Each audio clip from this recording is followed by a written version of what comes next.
She didn't know the light and sound of God. Basically, the light and sound of God are the two aspects of the Holy Spirit. These are the two aspects of divine spirit working in our life. Life could not exist without either light or sound. And it shows up in many different ways here in the material plane. And it creates the forms within which we move to get our experience, to get the spiritual experience we need to have spiritual freedom. Love is the creative force. Love is the creative force that opens your heart, where you become the person with the golden heart, where you can experience life in a fuller measure than you ever have before. Have more joy and more appreciation for life every day.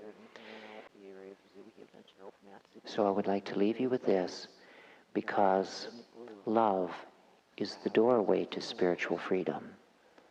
And the light and sound of God opens that doorway of love. And you must go through that doorway. You must have the love of God transform your life before you can realize the gift of spiritual freedom. Sometimes the deepest spiritual truths are the hardest to explain, not because they are complicated, but because they must be experienced before they can truly be understood. Hi, beautiful souls. Welcome back to my Journey Faithful Compassion Hub. If you are new here, my name is Beatrice. I'm so grateful that you have joined me again as we continue this beautiful journey through Harold Klemp's seminar on spiritual freedom. In our last reflection, we ended with words that stayed with me for a very long time after the talk. Love replaces fear with wisdom. Those were Harold's words. Those words are simple, yet they invite us to honestly look at ourselves. Because if fear has been influencing our decisions, our relationships, or even the way we look at other people, how do we begin to change? As Harold continues, he doesn't answer with philosophy. He answers with a story. A story that made me laugh, but also challenged me in ways I wasn't expecting. Let's continue listening together. Love replaces fear with wisdom. But how do you get your heart open? Well, there are different ways, but the power of fear is a terrible thing. One of our leaders in Switzerland, I believe, he heard the story. One of his friends told it to him. Friends, not Switzerland, but Sweden, I believe, were planning a trip to New York City. And of course, if you're ever going to have fear, this is where you're going to face your fear sometime sooner or later. Well, the Swedish couple wasn't very sophisticated in traveling. They hadn't traveled much. And so when their friends learned that they were going to go to New York City, they said, "Hey, you're going to New York City. You don't want to go to New York City. The crime." He said, "Don't go to Harlem. And watch out for blacks. Don't ride the subway. Muggings, all kinds of terrible muggings happen on the subways. And watch out for taxi cab drivers." You know, I can understand that one. So all these fears, all their friends. So the Swedish couple finally landed in New York, made it to their hotel safely, and they went on a few guided tours, very safe. The whole group would march outside the hotel, get on this bus, seal the doors, and they'd go off driving on a guided tour. And they did this for a few days, but after the guided tours, they had a few days left over where there was nothing to do. They were pretty much trapped in their hotel room, too afraid to go outside because they knew all the terrible things that could happen out there. So they stayed in their room. But they were running short on their refreshments, and room service was too expensive for their budget. So one morning, the wife took her life in her hands. She left the room, went to the elevator. She went out to get some refreshments. And as she got on the elevator, it went just one floor before it stopped. The door opened, and on the elevator came this huge black man with a dog, a huge dog. And he was the leader of a rock band.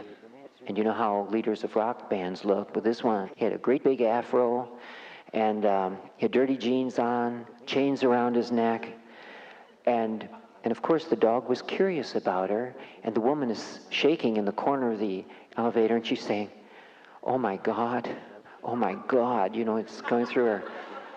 Then all the warnings of her friends came. Don't go to Harlem, watch out for taxi cab drivers, watch out for blacks. And her heart almost stopped. Here, her worst fears walked right onto this elevator with her. And the dog came up to sniff her because he was kind of curious. He goes, sniff, sniff. And the black leader of the band, he says, down. Dog got down on the floor. Woman got down on the floor beside.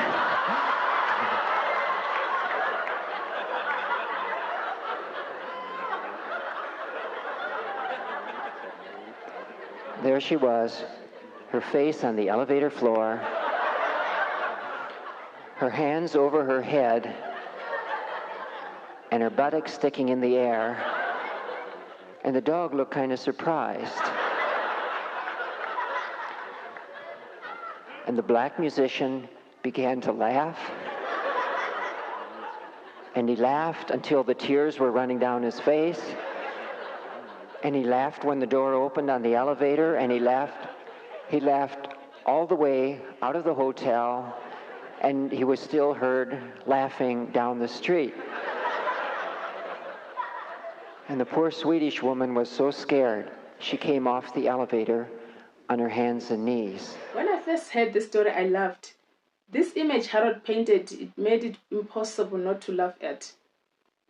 But after the laughter, I found myself thinking about something deeper. The woman stepped into the elevator carrying something invisible. Not luggage, not shopping bags, but she was carrying fear. Not fear born from her own experiences, but fear that she has collected from the voices around her. Things like, be careful, don't trust people, watch out, something terrible could happen. By the time she reached the elevator, her mind had already written a story. Before she even met that man that was standing beside her. And that made me uncomfortable because I realized I've done the same. Maybe not in the elevator, but in life. How many times have I expected rejection before anyone had rejected me? Fear has a quiet way of writing stories in our minds. Stories that often feel true even when they are not. And perhaps one of the greatest acts of spiritual freedom is allowing divine spirit to rewrite those stories. Before we proceed further, let me leave you with this question. What story has fear been telling me that love may be inviting me to see differently? She got up, got her courage together, went to the store, got the refreshments, came back, went into the room where her husband was, and she was too embarrassed to tell him anything about this whole thing. But every time, for the last few days that they were at the hotel, they went down to the dining room. She wanted to eat upstairs, but he said, no, let's go down to the dining room. I want to see some people sometime. They went down there, and the whole rock band was down there eating at the same time nearly every day. And every time she walked in, the whole band started to laugh, and they laughed till the tears came down their face, and they laughed until they finally had to leave the dining room. And the husband always wondered what had happened. So finally the day came, mercifully, for their checkout and return home, back to Europe, back to sanity, and they go down to the desk, and the husband is ready to pay the bill. They'd been in New York, for a good length of time, and it was going to be a big bill, and he's ready to pay, and the desk clerk said, your bill's paid for. Husband says, what? Paid for? And the desk clerk said, and here's a letter for the lady. And in the letter, which was from the black rock musician, he said, thank you so much. He said, I have never laughed so much in my whole life. He says, but I realize that we embarrassed you, and so to make up for this, I am paying for your hotel room.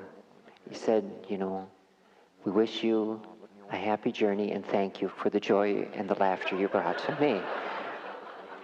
And so this was the journey to New York City of the Swedish couple, where they learned that fear sometimes can be overcome by love. Because as the musician began to laugh, love came into his heart. And it also came then back to the Swedish couple, and he was able to give a gift of love back to the woman who had inadvertently opened his heart to love through the gift of laughter. I don't know what happened to the dog, if his heart opened too. This part touched me deeply because the woman was expecting judgment, but instead she received kindness. She was expecting humiliation, but instead she received generosity. She expected someone to remember her worst moment with anger, but instead he remembered it with compassion. Isn't that beautiful? How often do we spend our lives waiting for the worst only to discover that love has been waiting for us all along? I wonder how many blessings we miss because fear convinces us that they cannot exist. The musician had every reason to be offended, but instead he chose laughter, kindness, and generosity. And in doing so, he did not only change the woman's journey, but he changed the story she would carry home with her. That is the power of love. It doesn't erase what happened, but it transforms what happened. Perhaps that's why Harold says love replaces fear with wisdom, because wisdom sees possibilities, whereas fear only sees danger. Then I asked myself a question. Have I been expecting life to hate me so much that I no longer recognize the kindness God places in my path? Briefly, one more thing. One of our staff people who works here at the temple was going to be serving as a guide for the open house we had here a couple of weekends ago. And just at the last minute, she was working up at the reception desk, and a call came in, and the caller had seen the flyer that he had picked up a flyer about the open house somewhere, and he wanted to know what is Ekankar. And he said, well, could you explain this light and sound in a sentence? Well, nobody had ever asked her to do this in a sentence before. She didn't know the light and sound of God. Basically, the light and sound of God are the two aspects of the Holy Spirit. These are the two aspects of divine spirit working in our life. Life could not exist without either light or sound. And it shows up in many different ways here in the material plane. And it creates the forms within which we move to get our experience, to get the spiritual experience we need to have spiritual freedom. So the light and sound is very important. Light and sound equals the Holy Spirit, the two aspects of it. So she was at a loss to explain the light and sound of God in a sentence. This part made me smile. Have you been asked a question that seemed so simple, yet suddenly you couldn't find the words? Sometimes the deepest spiritual truths are the hardest to explain, not because they are complicated, but because they must be experienced before they can truly be understood. We can describe love, we can define kindness, we can talk about faith, but until they become part of the way we live, they remain only words. Maybe that's why Soul keeps giving us experiences, not merely to increase our knowledge, but to deepen our understanding. Perhaps every lesson, every challenge, every unexpected encounter is quietly teaching us something no book ever could. Then I asked myself, am I collecting spiritual information or am I allowing my daily experiences to transform my heart? So she did the best she could in about 3 or 4 sentences. And then she left the reception area to come here and serve as a host. She said, what if someone who comes today asks the dreaded question, what is the light and sound of God? And tell me in 1 sentence, because she didn't know. Well, she took people around, but no one ever did ask the dreaded question, and she ended up downstairs showing the quilt work, the golden thread of Ek, which is downstairs. If you go there for refreshments in a few minutes, you'll see it there. I think it's still there. And she explained it to them, and she was speaking about love. Love is the creative force.